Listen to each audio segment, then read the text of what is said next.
This IGN article is just a collection of Coomer posts and memes. I mean, is this really worth writing an article about? There's no way that this is the proof. This is the smoking gun of game science's sexism.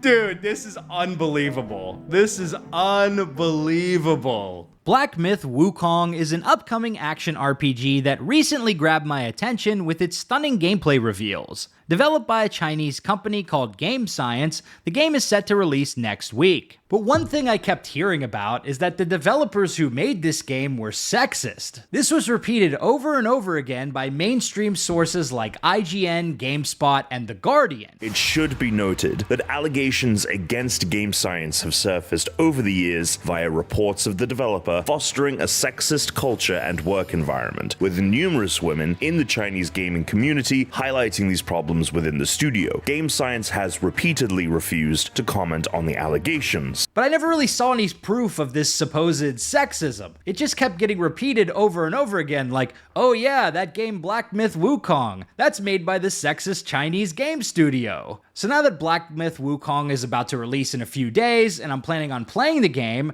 I decided to look into these claims of sexism and find out what's all this then. In this video, we're going to explore how mainstream games media tried to slander Game Science and Black Myth Wukong, and how their reporting has completely blown up in their faces. So without further ado, let's buckle up, grab some iced coffee, and dive into the controversy surrounding Black Myth Wukong. So the nexus point for all these allegations of sexism, or ground zero if you will, is an IGN article published last November. The article was written by Rebecca Valentine and titled How Black Myth Wukong's Developers' History of Sexism is Complicating Its Journey to the West. So let's briefly walk through the main claims of the article and see if there's anything substantive. For an indie studio that has only released mobile titles within the country, this widespread acclaim over Black Myth Wukong is a largely unprecedented feat, particularly for a game that has not been released yet. But beneath the luster of this Soulslike is a studio plagued by claims of sexism. Several posts have surfaced from Chinese social media site Weibo,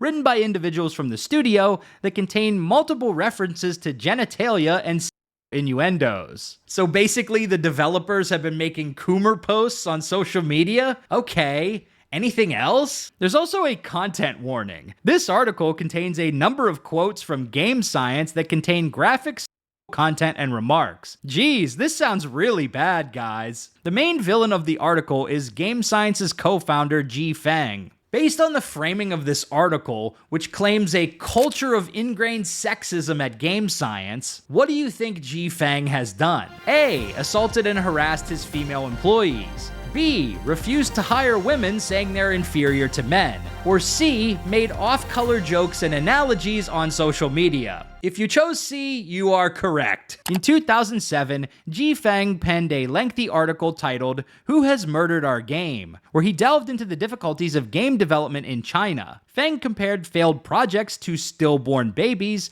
given that many games had to cease development despite being worked on for a year or so. He then brought up this analogy. Is it because the sperm isn't virile enough? Is the pregnancy too short? Is the baby lacking nutrition? Are the doctors in charge of C-sections lowly skilled? Why can't we produce a healthy child? This is the first example of quote-unquote sexism in the article. Really leading with the heavy hitters now, aren't ya? By the way, if you're enjoying this video and want to see more coverage of RPGs and action games, be sure to hit that like button and subscribe to Big Dan Gaming. Appreciate you, dude. The next piece of evidence is a 2020 social media post made by Ji Feng after their pre-alpha gameplay trailer racked up over 2 million views. He makes a sort of poem filled with innuendos and talks about how he wants to expand the studio to improve Black Myth Wukong. The one phrase that stuck out to people was, I want to expand my circle and hire more people. Get licked until I can't get an erection. But interestingly, the accuracy of this translation is in dispute.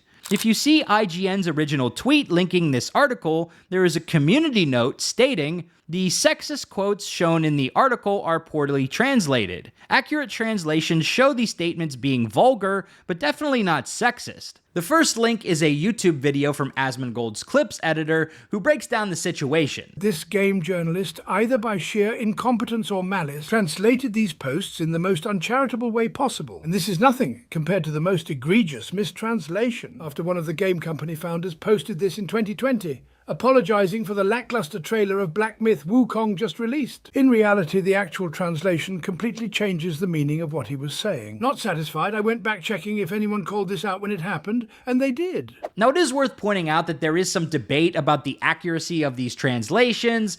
There are some Chinese Twitter users who are saying that the translations are accurate, and other people that are claiming that it's not.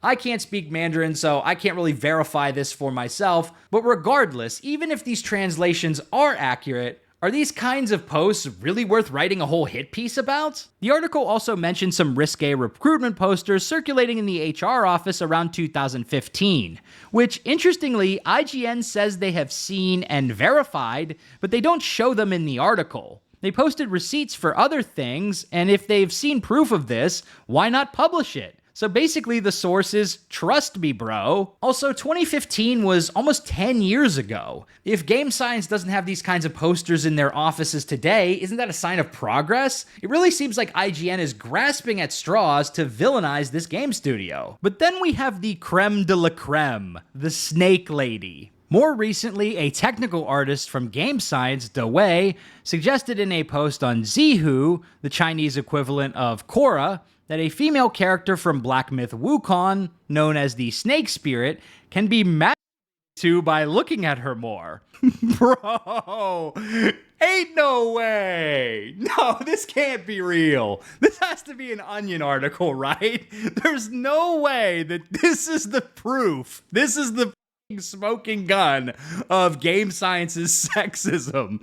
The snake spirit is different from what I imagined, but if I cover the bottom half with my hand, it's still possible to jerk off.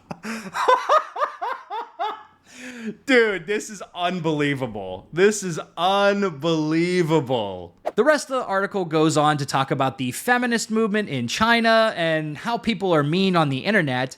You can Google it if you want to read the whole article for yourself. But to me, this narrative that Game Science is sexist because of some of these social media posts is completely ludicrous. And it devalues actual instances of sexism that have taken place in the gaming industry. For instance, some of the stuff that happened at Blizzard a few years ago. You know, things like harassment in the workplace, or female employees taking their own lives because they're being bullied at work. You know, real discriminatory practices and bad behaviors. This IGN article is just a collection of Coomer posts and memes. I mean, is this really worth writing an article about? But one of the wildest things about this whole narrative is how other media outlets have spread and perpetuated it. If you Google Black Myth Wukong sexism, you'll find dozens of articles covering this story, but rather than adding anything new into the mix, they all link back to the original IGN article from last year. Remember that Gamespot clip I showed earlier? Well, they put a link to a Guardian article to support their claims about sexism at Game Science.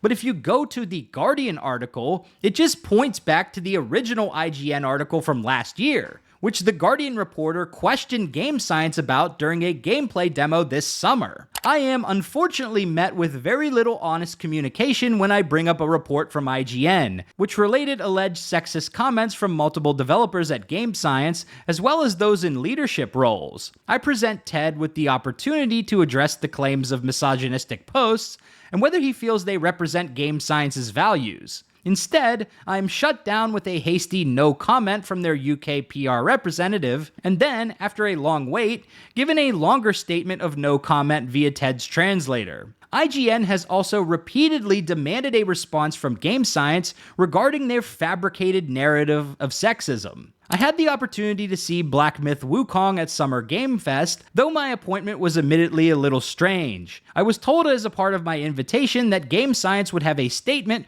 related to the reports of sexism. I arrived at the appointment and saw the game as planned, but when I asked for the promised statement, I was told by a PR representative, Game Science is focused on the demo during play days and will only answer questions related to gameplay. This idea that game science must respond to this bullshit narrative that has been perpetuated by IGN and these other games media outlets is completely ludicrous. And to their credit, Game Science has consistently not engaged with this narrative, continuing to stress how they are working on the game and trying to make the best game possible. So at the end of the day, what has been the result of all this? Well, currently Black Myth Wukong is the most wishlist game on Steam and is in the top 5 best-selling games, which is kind of wild for pre-orders. This game will most likely be a smash hit, despite the best efforts of the media, who desperately want us to hate this game and its developer. Games journalists, on the other hand, have taken a huge hit with their already paper-thin credibility. Gamespot's initial preview of Black Myth Wukong nearly has 90% dislikes, with a lot of the comments tearing them to shreds. IGN got community noted on their initial tweet of the article and turned off the replies. And the authors of that article have made their Twitter accounts private. I think this is a great example of how out of touch the mainstream games media is. People just want to play fun video games at the end of the day. So instead of trying to manufacture political narratives to drag a game studio who you don't like, how about just focus on reviews and guides? And the cherry on top of this whole fiasco is that IGN's final review of Black Myth Wukong doesn't mention any of this at all. They don't talk about sexism or false allegations. They just focus on the gameplay and gave the game an 8 out of 10. Maybe if they had just done that to begin with, none of this would be happening. So there you have it. How the mainstream games media tried and failed to slander and destroy Black Myth Wukong. If you liked this video, be sure to subscribe to Big Dan Gaming for more RPG videos and reviews. Big shout out to all the channel members for supporting my content. Until next time, this has been Big Dan. I should go.